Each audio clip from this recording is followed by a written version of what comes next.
Bom dia a todos, sejam bem-vindos. A aula de hoje faz parte do dia 22 no calendário, porque é uma aula extra, né? As aulas dos sábados é uma aula por mês que estamos realizando. Então, hoje eu resolvi fazer a videoconferência. Quando eu chamei todos os estudantes, sétimos anos e oitavos, porque junta logo todo mundo num lugar só, e a gente faz algumas observações, né? Primeiro, dou as boas-vindas, que espero que vocês estejam bem, se cuidando, né? E dizer para vocês que as frequências não estão satisfatórias, né? As pessoas que estão aqui geralmente são as pessoas que estão participando, né? Os demais que não estão participando estão ficando com falta justificada. Essa falta justificada ela não pode ser retirada. Eu não estou retirando, eu estou colocando e deixando, porque o drive do diário eletrônico ele é monitorado pelo pessoal da Secretaria de Educação, pela escola. Então, se a gente ficar mudando, colocando presença e justificado, a cada atividade que for chegando, a gente nunca vai conseguir controlar a frequência. E vocês têm um prazo para fazer as atividades. Eu sempre estabeleço um prazo para que todos façam. Acredito que seja um prazo que vocês consigam fazer, porque tem outro grupo da escola que tem os outros professores, né?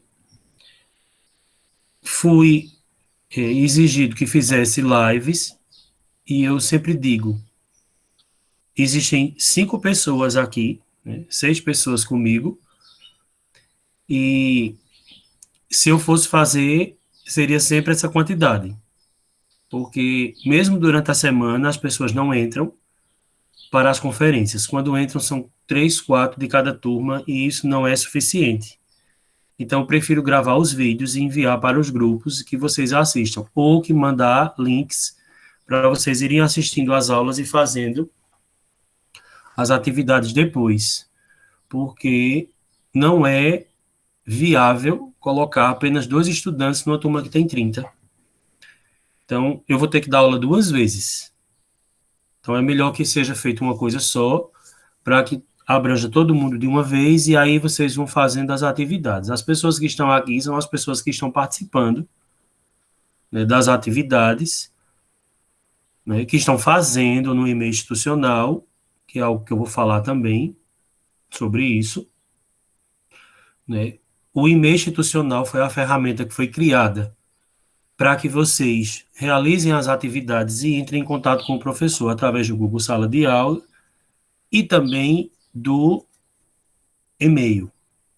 O e-mail é um gênero textual que é semelhante à carta e o bilhete, né, e ao fax, que era um aparelho que usávamos antes para nos comunicar com outras pessoas através do uso do telefone, porque antes do celular a gente tinha o fax, e o fax era um aparelho telefônico, que ele era basicamente do tamanho de uma impressora de computador, e lá ele tinha um telefone e você ia passando as informações através, você colocava um papel e a outra pessoa recebia a mesma informação lá do outro lado. Era como se fosse uma máquina de xerox eletrônica.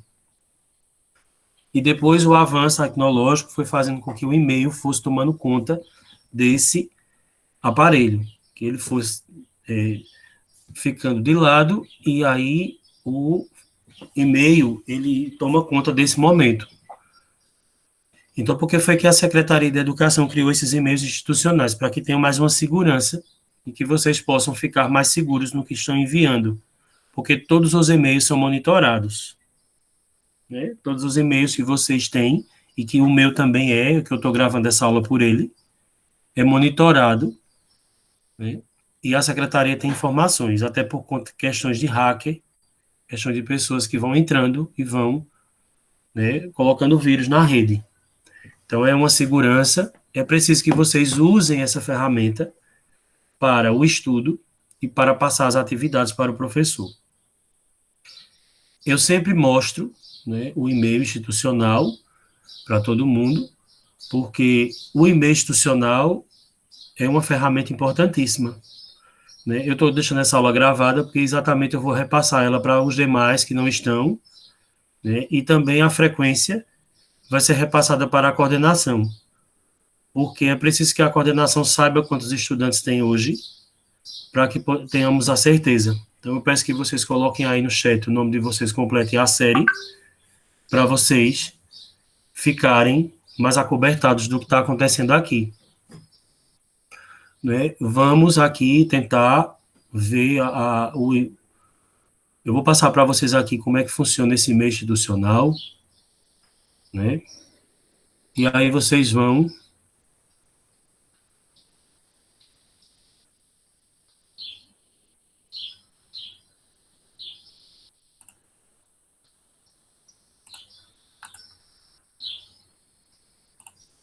estão vendo essa tela de e-mail, pessoal? Digam aí sim ou não, porque eu não estou vendo vocês. Sim. Ok. Então, veja, o e-mail institucional, para as pessoas que ainda não conhecem, eu vou passar, vocês já conhecem, porque vocês estão trabalhando com ele, né? Mas fica gravado, registrado, e aí ele funciona da seguinte forma. A gente tem aqui esse sinal de mais, ó, escrever, e a gente vem aqui para, clicando, vai abrir essa caixa de mensagem. Isso aqui é como se fosse o caderno de vocês. Então, aqui vocês colocam para Douglas, que sou eu, vai aparecer aqui meu rosto aqui, ó, com esse nome, o e-mail. O assunto, vocês vão colocar qual é o assunto da aula, né? Atividade, dia, vamos dizer, hoje, se fosse mandar hoje, 19 de junho, 2021. Aqui, vocês vão somente colocar o título, não é para colocar o nome de vocês aqui, porque o nome de vocês já existe no e-mail. Aqui vocês vão postar um cabeçalho com o nome da escola,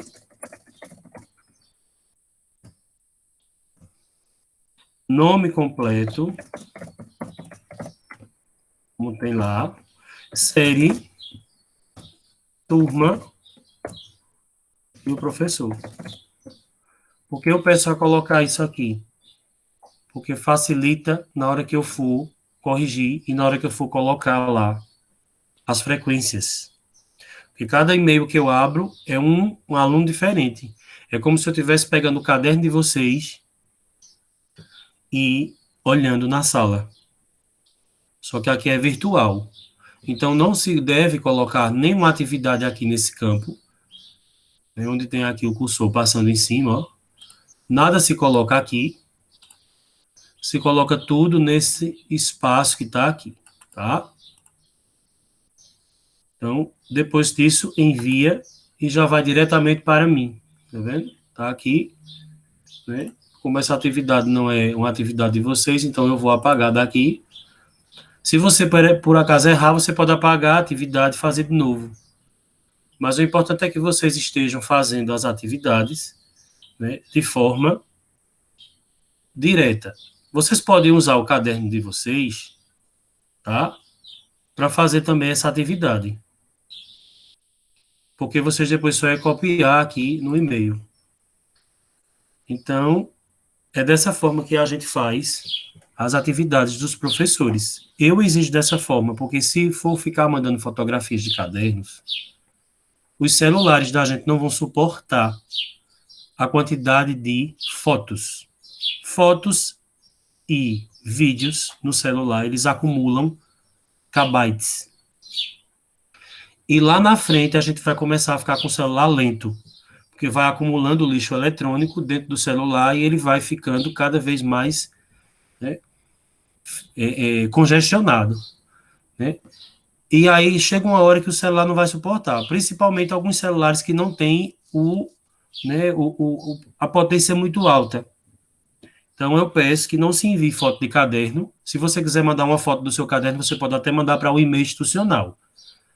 Agora, é importante que vocês escrevam a atividade no e-mail, porque vocês vão garantir que fizeram escrito e eu posso ler também, porque fotografia, para ler fotografia de caderno é complicado, né? Até quando tira-se a foto, às vezes a foto fica meio desfocada.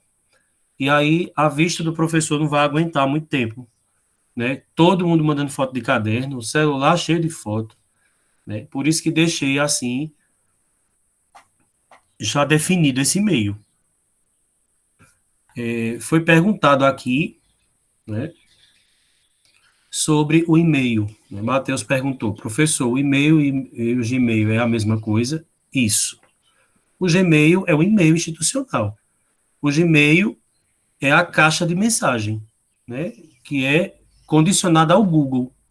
Porque tudo que a gente faz aqui é do Google. A sala de virtual, né, o chat, tudo isso é aplicativo do Google. Está dentro do pacote do Google. Então, vocês já receberam exatamente isso aqui para facilitar a vida de vocês. Né, para que vocês não ficassem mandando fotos para a gente, porque as fotos elas se perdem também. Né? Com o tempo a gente tem que apagar as mensagens e a gente não tem prova que vocês fizeram. Então, eu sempre guardo todos os e-mails de vocês. Porque lá na frente a gente pode precisar para uma conferência e dizer, não fiz tal dia, então a gente vai mostrando. Então, tudo que foi enviado vai sendo anotado também num caderno que eu tenho aqui, que é o caderno que eu coloco o nome de vocês, a data e a atividade que vocês fizeram. Então, eu estou acobertado de tudo que vocês estão fazendo. Se eu não olhar a atividade naquele dia, eu olho no outro, mas eu estou fazendo, né, as atividades com vocês. Porque é importante que vocês participem, não deixem de participar, porque a pandemia ela não vai cessar agora. A gente acredita que até o ano que vem nós estamos dessa forma, porque as vacinas são muito lentas e a população só foi vacinada nem 20% ainda, do Brasil inteiro. Então é muita gente sem vacina e acredito que se nós, professores vacinados, eu já tomei a minha primeira dose, falta a segunda em agosto. Mas se vocês voltarem para a escola sem vacina, é difícil. Aí vocês podem se contaminar. E aí leva isso para casa e aí aparece outra cepa e todo mundo se contamina de novo. E a gente sabe que a Covid-19 é um vírus, né? O coronavírus é um vírus mortal. As pessoas que conseguem sair desse vírus, que conseguem se livrar dessa doença, ficam com sequelas muito pesadas, principalmente na voz e no pulmão. Então, são órgãos vitais que são atacados e a gente precisa ter cuidado, né, com essa tramitação da gente nos lugares. Então, sempre de máscara, sempre com o seu álcool, uma garrafinha de álcool, passa na mão, entra nos lugares, não fica tocando nas pessoas, nem ninguém, e nem em objetos.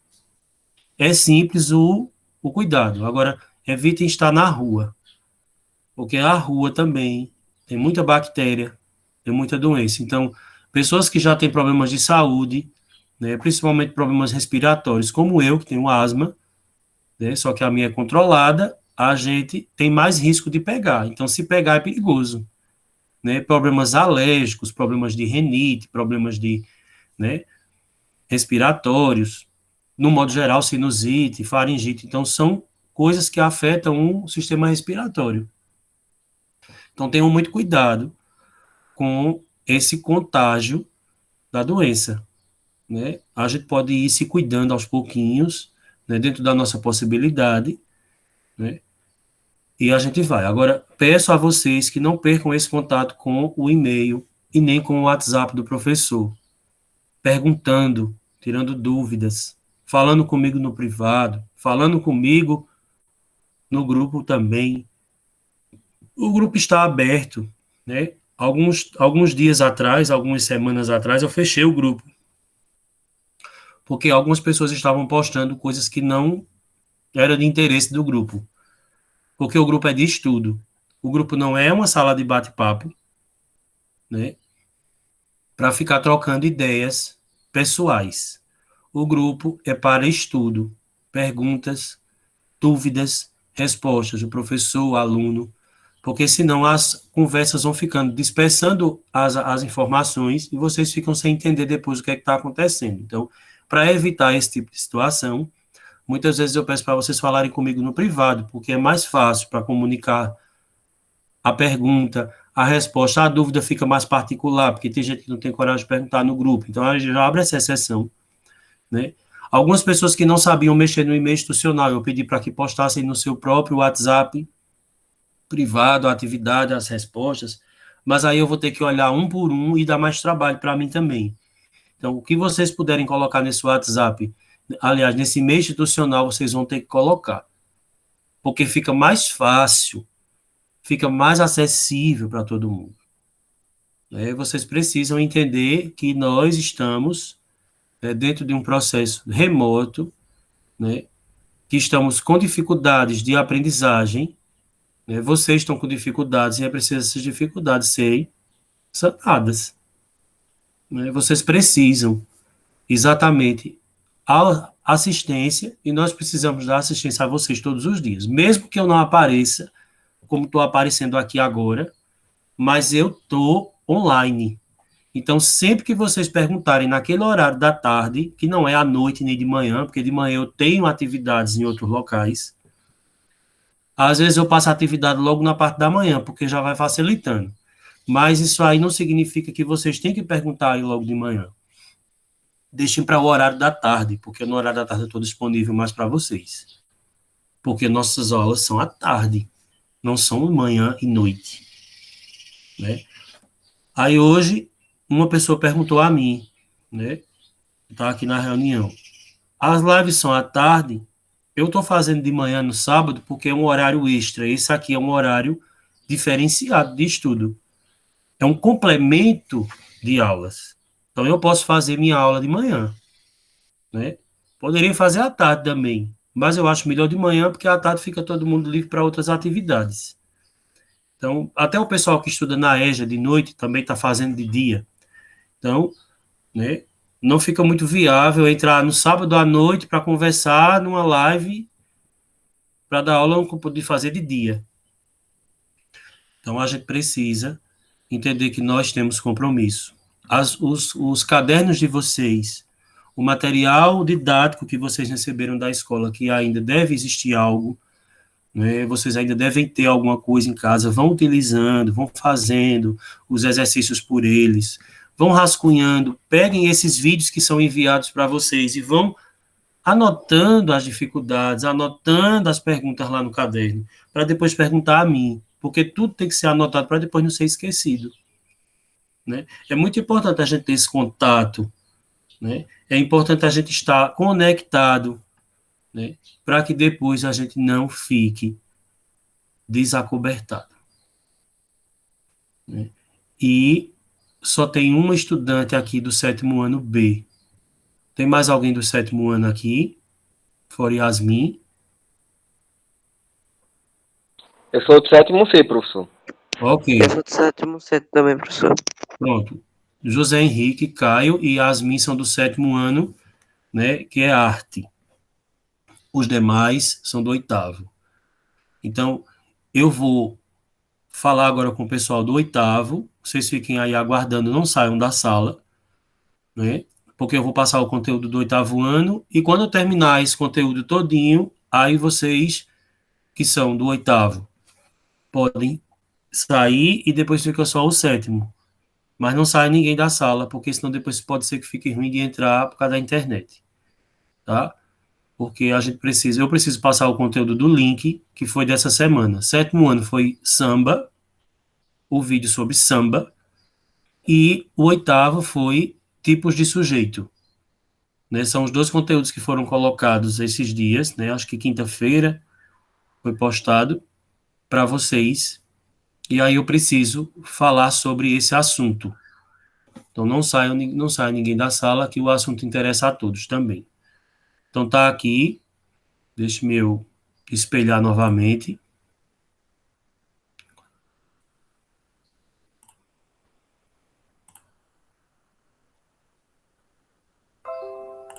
Todo mundo está vendo aqui? Eu não estou vendo vocês, tá? Sim. Tá aqui, pessoal. Vamos lá. Tá dando para ver direitinho?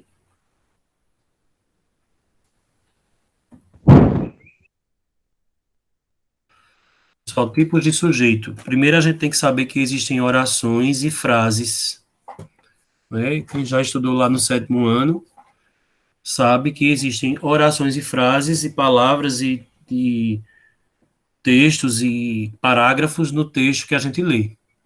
Então, essas frases, elas são formadas, elas são constituídas a partir de verbos, a partir de substantivos, a partir de palavras que vão se juntando e formando outras palavras, e outras frases e outros significados, né? Uma frase, ela tem que ter um sentido, né? Se eu disser assim, silêncio, ou pare, não fume, né? Cuidado. Essas palavras, elas são expressivas, elas são frases, porque elas demonstram uma expressão e elas têm um conteúdo significativo. Tem entendimento para quem está vendo e está ouvindo. Não entre, né? As placas de trânsito que têm nomes, elas são frases, né? Anúncios que estão nas portas, né? A gente tem agora uma infinidade de frases quando a gente chega nos lugares onde tem as cadeiras separadas para que as pessoas não sentem ali, para não ficar aglomeradas. Então, ali só podem ser frases também. Frases de advertência, que chamamos, né? Então, a gente tem as frases que podem apresentar aí, como está escrito, sujeito indeterminado, que eu não sei quem é a pessoa, né? Uma coisa que está indeterminada eu não conheço. O sujeito inexistente, que é o que não aparece, ou o sujeito determinado, que é o que está exposto, explícito. Esse último divide-se ainda em 3 tipos. No caso, o sujeito determinado, que está aqui, eu vou botar de vermelho para facilitar. Esse Não outro... tá dando para ver, não. Oi? Não tá dando para ver, não, professor. Tá pequena a letra? Não. Não está aparecendo? Não. Então, um momento, viu? Deixa eu colocar novamente.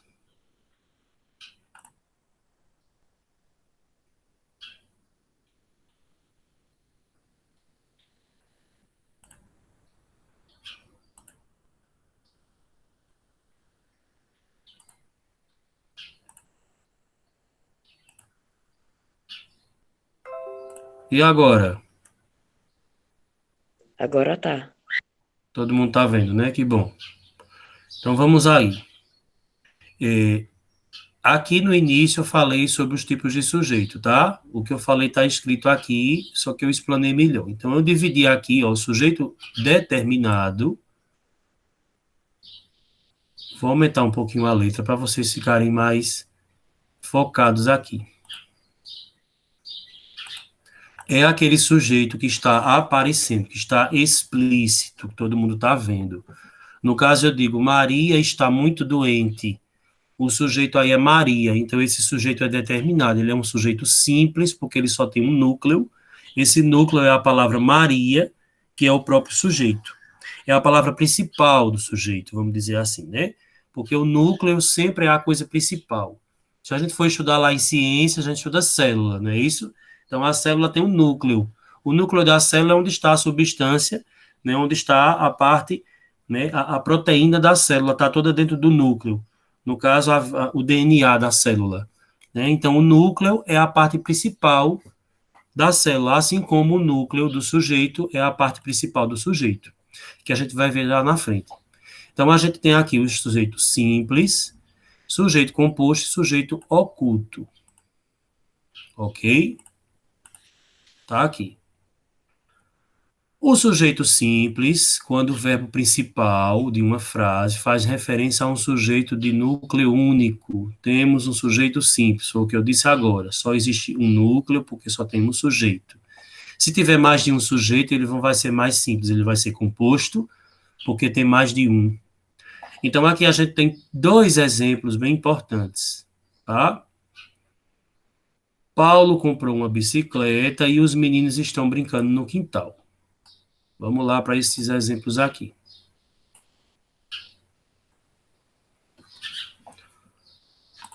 Paulo seria o sujeito. O verbo é comprou. E uma bicicleta é o complemento desse sujeito, que é o complemento da oração. Vou colocar aqui com outra cor. Então, a gente tem aqui o sujeito de verde, comprou o verbo de lilás e uma bicicleta amarelada. Se eu somente tirasse aqui, Paulo comprou, você iria perguntar, ele comprou o quê? Então, uma bicicleta. Eu tenho que definir o que foi que ele comprou. Se eu, por acaso, deixasse sem o verbo, Paulo, uma bicicleta.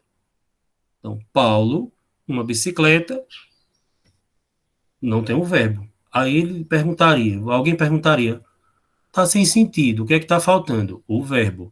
Então, o verbo aqui é a palavra principal da oração todinha, do sujeito, que depende desse Paulo e depende disso aqui para existir. Porque comprou, apenas comprou, separado, é um verbo solto. Então, eu não posso deixar o verbo sozinho, e a gente chama, quando existe um verbo na frase, a gente chama ela de oração. Se eu tirar, fica sem sentido. Ele passa a ser não mais uma oração, porque a frase, ela, tendo ou não um verbo, ela é com o seu sentido completo, tá? Então, aqui eu tenho agora os meninos, que seria o quê? O sujeito. Estão brincando, que é o verbo. Vou colocar na mesma cor aqui. E no quintal, que é o complemento dessa oração, né? Mesma coisa. Se eu tirar aqui, estão brincando, então ficaria os meninos no quintal. Mas ainda faltava um verbo para poder completar o sentido. Mesmo que eu colocasse os meninos estão no quintal, você entenderia. Mas se eu digo os meninos estão brincando no quintal, esses dois verbos que estão aqui, eles são chamados de locução verbal. O que é uma locução verbal? Locução verbal é quando eu tenho dois verbos juntos formando um sentido único, apenas um sentido. Ok? Tá dando para entender até aí, pessoal? Sim. Ok. Qualquer dúvida é só ir perguntando, tá? Não esqueçam de botar o nome de vocês aí no chat e a série. Relativamente ao primeiro exemplo, se nos perguntarmos quem comprou a bicicleta, agora vamos explicando aqui quais são as frases, não é? Teremos como resposta Paulo. Nesse caso, o verbo comprou faz referência a um sujeito de núcleo único, que é Paulo. Porque aqui eu só tenho uma palavra, então o núcleo desse sujeito é ele mesmo, Paulo.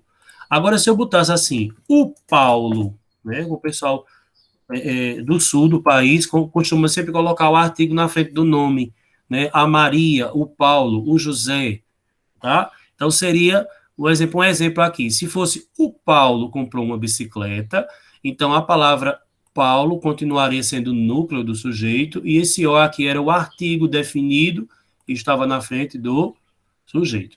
Mas aqui eu não tenho um artigo, então a palavra mesmo é o próprio núcleo e é o sujeito dela. Já no segundo exemplo, se nos perguntarmos quem está brincando no quintal, teremos como resposta os meninos, né? No caso aqui. Veja que nesse caso o sujeito é formado por duas palavras, tá vendo? Então o caso aqui já é diferente do mesmo jeito que eu falei anteriormente, né? Menino seria o núcleo desse sujeito, né? E esse us aqui, professor, é o quê? Esse us aqui é o adjunto adnominal, que é uma palavra, né, que aparece para complementar, certo? Se eu tirar esse artigo, meninos estão brincando no quintal, beleza, a frase tem sentido. Mas eu coloquei os meninos porque eu quero definir melhor que os meninos estão brincando, que é mais de um menino, né? Então, sempre tenham cuidado quando forem escrever no plural, os verbos têm que estar no plural e os sujeitos também, Se o sujeito estiver no singular, verbo no singular, para que não fuja da concordância, né? Para não ficar aquela coisa, os meninos, né? Ou as meninas, ou os cadernos, não é assim, né? Os cadernos, os meninos. Então, muitas pessoas têm o costume de tirar o S das palavras sem necessidade. Então, isso é comum, essa regra, né? Essa falha da linguagem.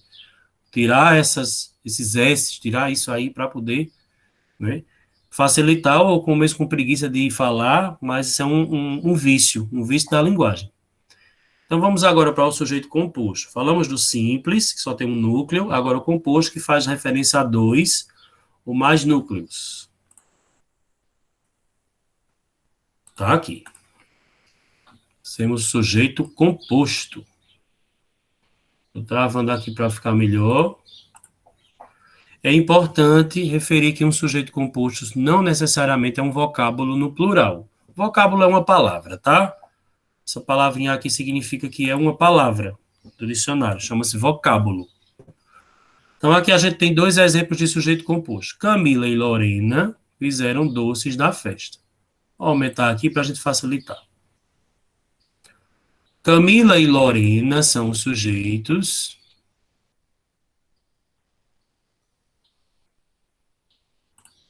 Fizeram é o verbo. Quando vocês estiverem estudando no caderno, façam do mesmo jeito para facilitar, vocês vão conseguir entender. Os doces da festa. Então, o que foi que Camila e Lorena fizeram? Os doces da festa. Se eu perguntar quem fez os doces da festa, Camila e Lorena, sujeito, para poder a gente encontrar ele, né? Então, a gente sempre faz essa perguntinha ao verbo, quem ou o que, se for para objetos. Essas duas perguntinhas vão definir o sujeito da oração. Tá? Então, bastante atenção aí nessas perguntinhas quando são feitas para identificar o sujeito. Tá aqui o acento, que é referente ao objeto. A professora e os alunos, sujeito novamente, ensaiaram o verbo, e para a festa, o complemento, né, que seria o complemento da oração. Então, a gente tem aqui agora o sujeito composto. Camila e Lorena são duas pessoas. A professora e os alunos são dois sujeitos, que são pessoas diferentes. Quais são os núcleos? Vamos lá. Camila, Lorena são núcleos. A gente pega somente as palavras principais, ok?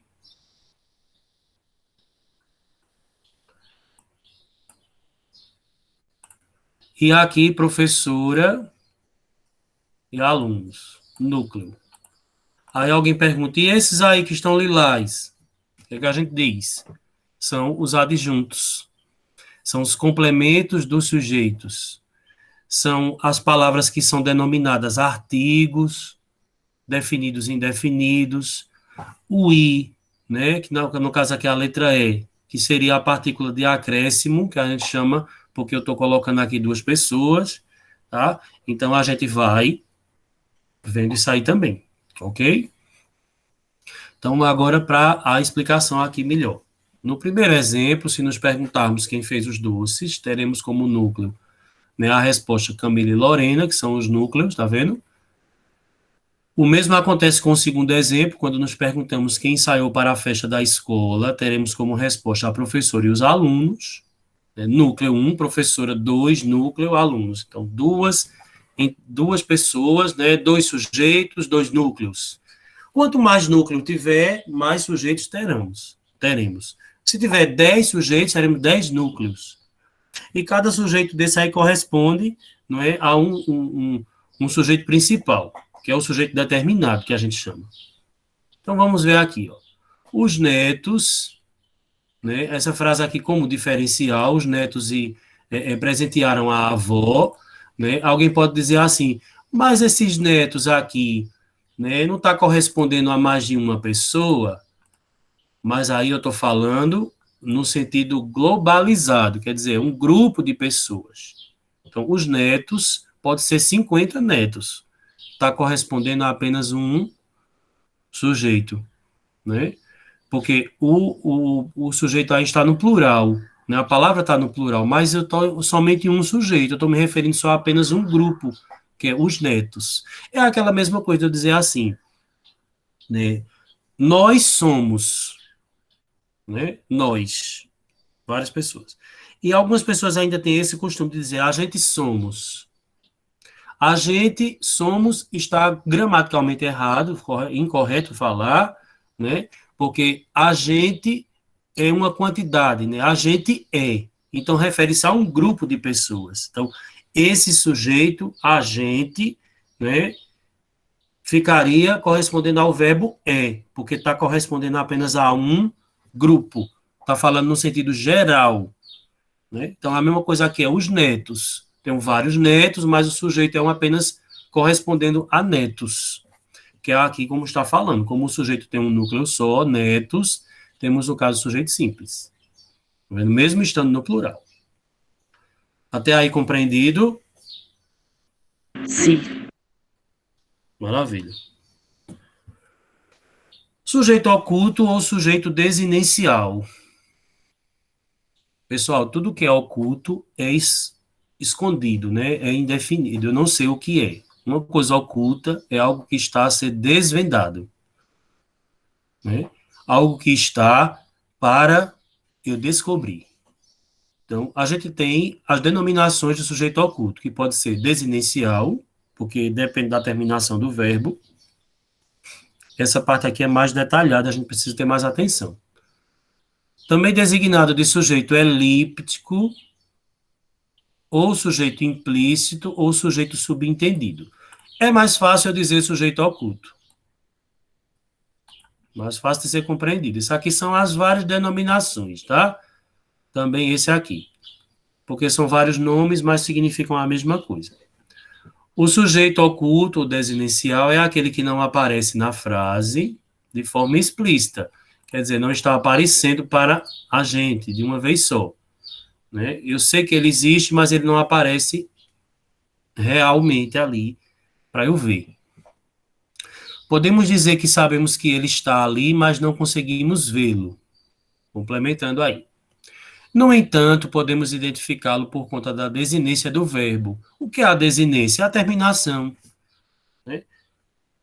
Quando nós conjugamos os verbos, nós conjugamos ele com pessoas, né? Eu, tu, ele, ou ela, nós, vós, eles e elas, né? A gramática da gente é um pouco machista, né? Preconceituosa, porque coloca a figura masculina sempre na primeiro colocado e depois a mulher, mas quando fala eles ou elas, a gente está se referindo a um grupo de pessoas né, do sexo, né, do gênero masculino ou feminino, mas que são todas as pessoas. A desinência consiste em elementos no final da palavra que permitem identificar a pessoa verbal no qual ela se refere. Compreender se a palavra é masculina ou feminina, singular ou plural. Então, isso aí é uma nomenclatura gramatical que a gente chama. Não é? Eu usar as pessoas do verbo eu, tu, ele, ela, nós, vós, eles e elas, né? E eu dizer assim, eu amo, tu amas, né? Ele ama, ou ela ama. Nós amamos, vós amais, eles amam. Então, veja que o verbo é regular, ele segue um radical, né? AM, e o restante da palavra, ele é, né? Final.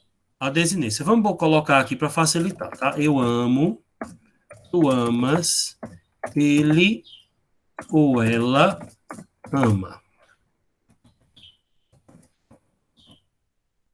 Nós amamos, vós amais, eles ou elas amam.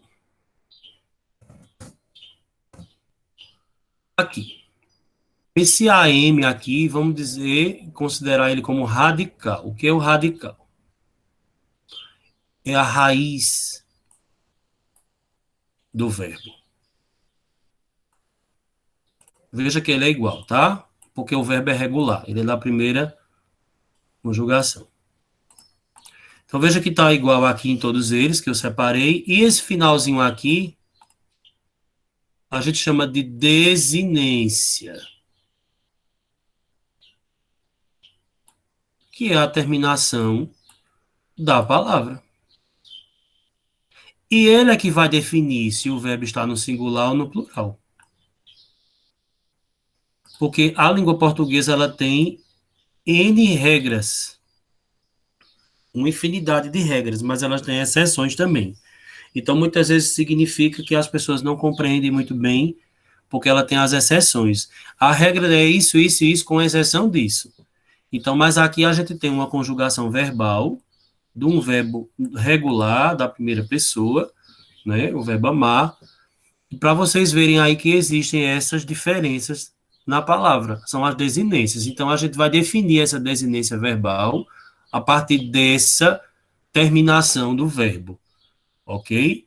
Então, aqui, ao analisarmos a flexão verbal que estamos, ó, seria verbo estar, né? O verbo amar, amamos nós, né? Amamos, o nós estamos, vamos dizer, se fosse nós estamos, no verbo estar, observamos o seguinte, mos, tá vendo? Que o ama pertence aqui a esse verbo ainda. Tá? Mos. Vamos pegar aqui. Vamos botar estamos, para facilitar para vocês entenderem. Aqui o este seria o radical, e amos, né? Estamos aqui é o radical do verbo. Esta seria o radical. Mos seria o final. Desinência, terminação da palavra, do verbo, né? Desinência número pessoal, por quê? Número que é singular e plural, tá? É bom saber isso. Número significa singular e plural, porque é quantidade. Número pessoal, porque está se referindo à pessoa, a quantidade de pessoas, nós estamos. Indicativo da primeira pessoa do plural, né? Então, essa desinência, que é o final da palavra, está significando aqui que ela está no plural e que tem mais de uma pessoa, né, pelo quantitativo, que é número. Toda vez que vocês falarem número na gramática ou na palavra, na língua portuguesa, vocês vão lembrar que isso aí está referido à quantidade, número. E pessoa a gênero, tá? Então, lembrem disso aí. Exemplos de sujeito oculto. Estamos muito orgulhosos de você. Se eu botar aqui estamos, né, o verbo estar, eu tenho ele no plural. Eu sei quantas pessoas estão aí? Não. Né? Nós estamos. Se eu colocasse aqui nós na frente, eu saberia que existia aqui uma pessoa, nós. Mais de uma pessoa, no caso, no plural. E deixei minha chave. Veja que aqui não tem também esse eu. Como eu coloquei aqui em cima, as pessoas do verbo. Tá? Ele não existe aqui, então eu não sei quem é. A quantidade. Então, o sujeito está oculto, porque eu tenho apenas o verbo para identificar pela conjugação verbal, que seria nós e eu, seria o sujeito.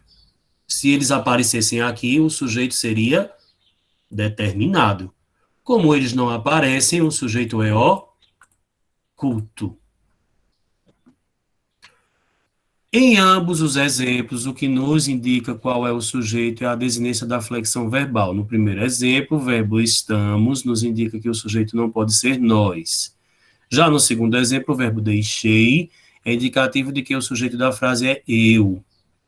Nesse caso, tanto o sujeito nós quanto o sujeito eu estão implícitos. Foi o que eu mostrei aqui agora. Eles aparecem por trás, né? Eles estão escondidos, são ocultos. Compreendido? Sim. Ok. Vão perguntando se não entender, viu? Eu não estou vendo vocês aqui agora, estou só na tela. Sujeito determinado é aquele que a gente vê, né? Aquele que a gente sabe que está aqui.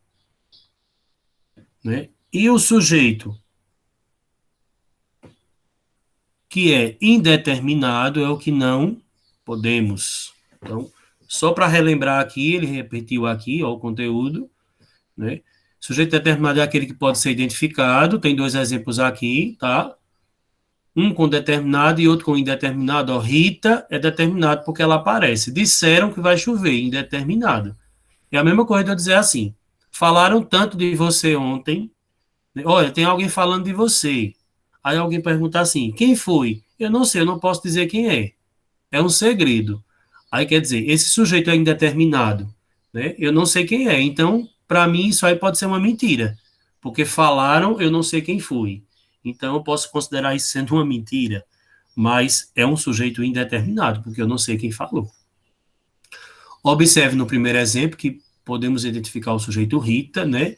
E no caso, ser determinado. Já nessa segunda frase aqui, que é disseram, o sujeito é indeterminado porque eu não sei quem é e nem sei quantas pessoas são. A mesma coisa repetindo aqui, ó.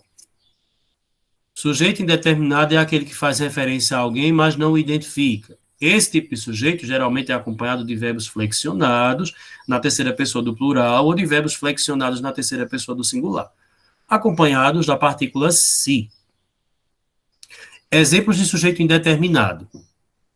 Esqueceram de trancar a porta, não sei quem esqueceu, por isso que é indeterminado.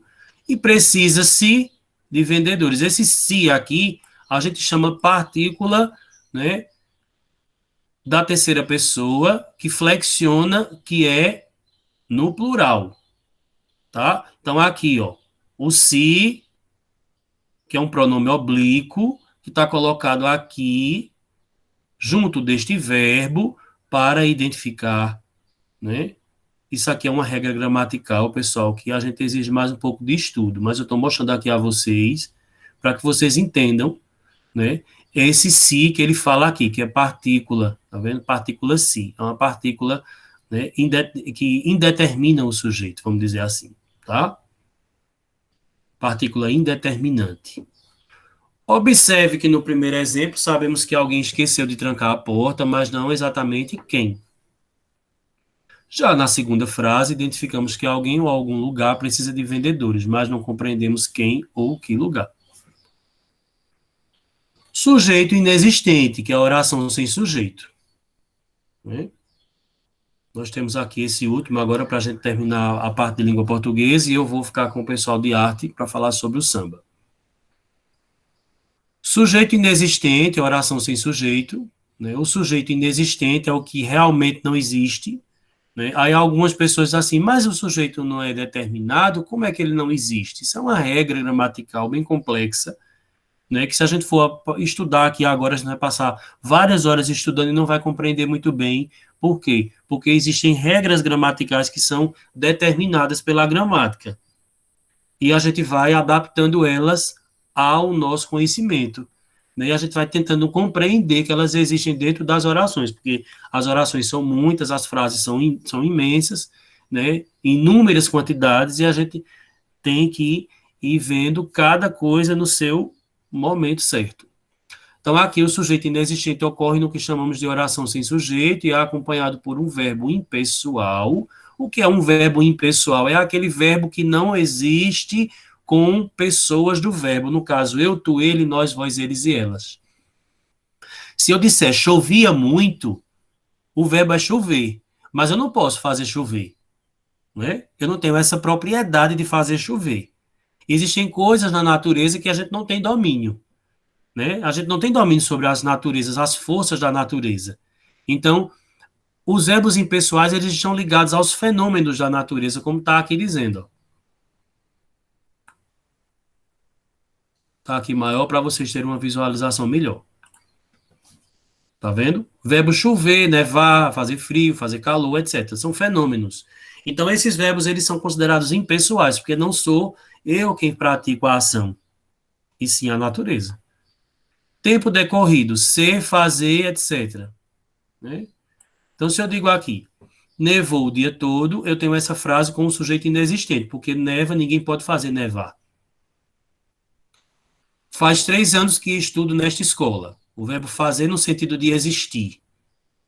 né? Há muita gente na praia. Há muita gente. O verbo haver no sentido de ter as pessoas ali naquele lugar. Na minha família houve um caso parecido, né? Então aqui, ó, o verbo haver, tá vendo?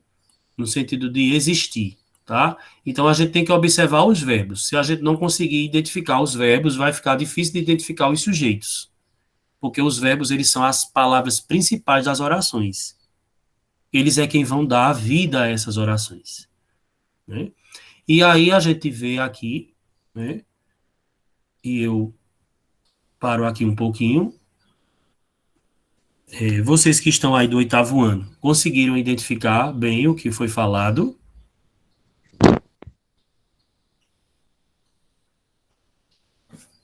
Ok. Se quiser responder aí no chat, pode responder também, tá? A gente tá aqui, tô aqui acompanhando vocês, ok?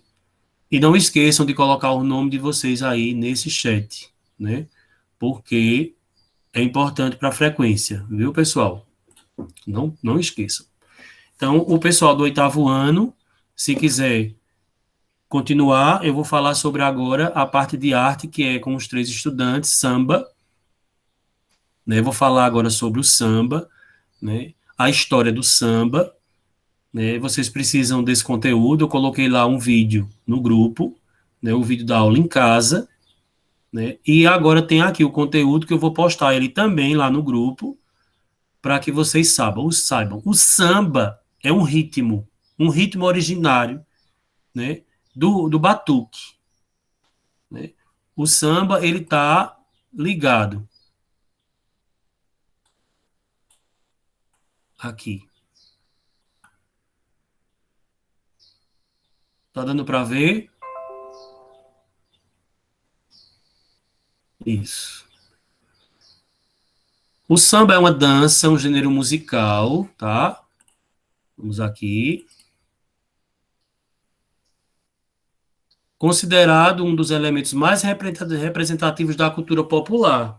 Então, o samba, ele é originário, né, da miscigenação da música africana e europeia. Então, o batuque, né, ele é africano. Então, as religiões do candomblé, né, as religiões afrodescendentes, né, que estão ligadas à África, elas falam muito bem disso, porque elas são representadas através do batuque, do tom, da música. Então, o ritmo do samba, ele é um gênero musical que ele é considerado popular do Brasil, né, mas ele vem de uma miscigenação, de uma mistura de uma cultura de fora, né? Então a gente, como é um povo miscigenado, a gente tem exatamente essa mistura, né, essa cultura da gente que está aí voltada para essas raízes. Devido à sua grande presença em todo o território nacional, o samba assume formas diferenciadas em cada região, mas sempre mantendo a alegria e sua cadência envolvente.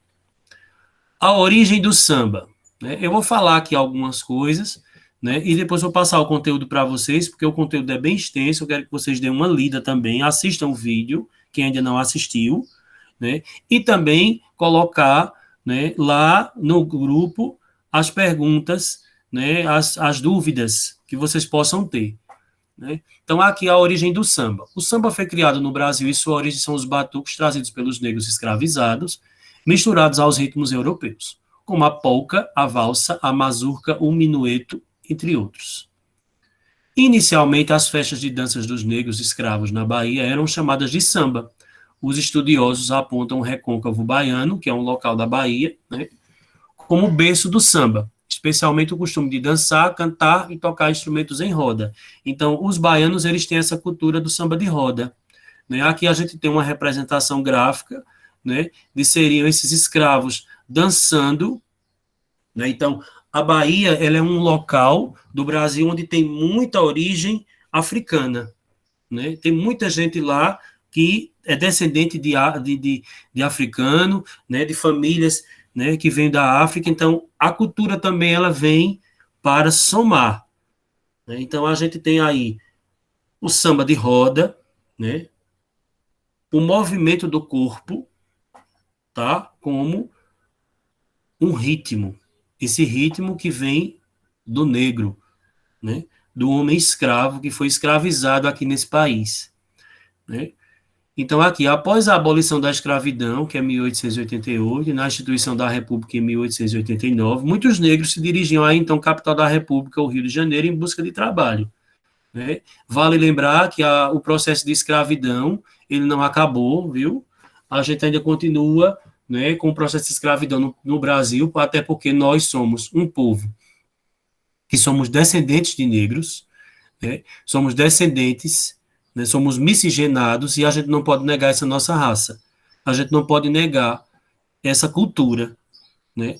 E os escravos, eles continuam aí, né? O negro, ele continua sendo escravizado. O homem preto, ele continua sendo colocado como escanteio. Então, a escravidão e o preconceito racial, ele não acabou. Ele continua agora muito mais forte, né, com as coisas que a gente vê por aí, né, nas notícias que a gente vai observando. A força do homem branco em cima do homem negro, né, essa diferença que criaram entre os povos, né, que tanto as pessoas sofrem. Então, do mesmo jeito que existem preconceitos com o homem negro, também existe um preconceito com o homem branco. Então, esse preconceito está na cabeça das pessoas, né? E o processo de abolição da escravidão, ele aconteceu em 1888, mas nesse momento já existiam escravos que estavam livres, entre aspas, né? Então, a lei, ela foi feita nessa época. Tá? Então, ela foi assinada, a Lei Áurea, lá, Princesa Isabel e tal, mas a gente tem que ver que muitos negros, eles ainda continuaram sendo escravizados, eles foram refugiando-se, com medo de morrer, né? Porque eles eram perseguidos para serem escravos, para serem trabalhar de graça e serem torturados. Então, é uma história muito forte, uma história muito assim, que a gente precisa observar dentro da nossa cultura, né?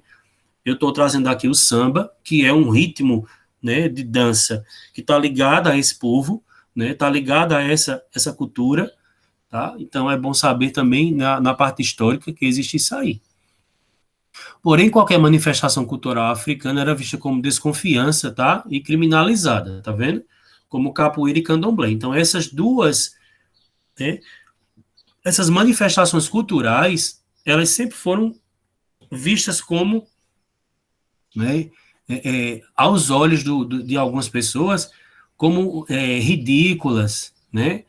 Ah, esse pessoal aí metido no candomblé, né? O candomblé é uma religião, é uma cultura, e precisa ser respeitada. Assim como a religião católica, como a religião protestante, como a religião espírita, né? A gente sabe que existem as denominações religiosas e elas precisam ser respeitadas, né? Uma coisa é eu respeitar, outra coisa é eu não concordar. Então, quem não concorda, não concorda, mas é ser respeitado, né? E a gente precisa saber que as pessoas têm a liberdade de escolha, né? E elas precisam, nesse momento, estar voltadas para algo que significativo para elas. Então, quem procura as significações religiosas é porque se identifica, gosta, né? Então, a capoeira e o candomblé, eles estão dentro dessa cultura africana. Assim, os negros começam a fazer suas festas nas casas das tias ou vovós, verdadeiras matriarcas afrodescendentes, que acolhiam os batuques no Rio de Janeiro. O mais célebre desses lugares era a casa da tia Ciata, mãe de santo carioca. Então, por isso que existem os terreiros, né? Os terreiros de candomblé, que lá acontece o quê? Acontecem essas manifestações culturais, as pessoas vão cultuar né, os seus santos lá no lugar. Então, isso aí é uma coisa que já vem de muito tempo. Veja que é uma cultura que já vem, né, o espaço onde tem a tia, a vovó, a mãe de santo. Então, isso aí está tudo ligado a essa cultura. A cultura do samba é um ritmo, é uma dança, né? Então, acontece essa dança que é para poder invocar os espíritos, né? Invocar os deuses que são vivenciados dentro do candomblé, né? Então, isso é uma cultura que está voltada para isso também, né? Da mesma forma, compositores de origem erudita como Chiquinha Gonzaga, que foi uma pianista brasileira, tá? E Ernesto Nazaré, utilizaram os ritmos africanos em suas composições. Ainda não era o samba, tal como conhecemos hoje. Por isso chamavam de choro, valsa, choro e até mesmo tango. Outro que seguiria o mesmo caminho seria o compositor Heitor Villa-Lobos. Então aí, a história do samba, ela está voltada muito para, né, eu vou colocar esse conteúdo para vocês, tá? E vou mostrar a vocês também depois uma atividade. Depois eu vou querer que vocês façam a atividade, certo? Eu vou querer que vocês façam a atividade no e-mail institucional. Eu vou mandar para vocês, né? O pessoal aí que está ainda, duas pessoas que estão aqui, outra pessoa saiu, né? Então, segunda-feira eu vou mandar o exercício de sujeito e samba. Eu vou passar esse conteúdo para o grupo agora, tá? Tanto de português como de arte, que são as aulas de hoje, e segunda-feira nós estaremos juntos fazendo esses exercícios. Eu vou passar para vocês e vou pedir que vocês depositem lá na caixa de e-mails, tá bom?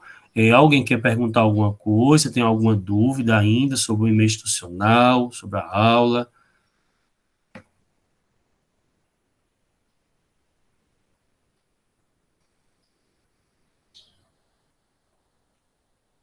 Sara, Paola, Tiago e Henrique querem falar alguma coisa? Sem dúvidas. Também. Tá tudo certo? Tá sim. Pronto, então eu vou encerrando por aqui, agradecendo a vocês, né? Próximo sábado que teremos é o do dia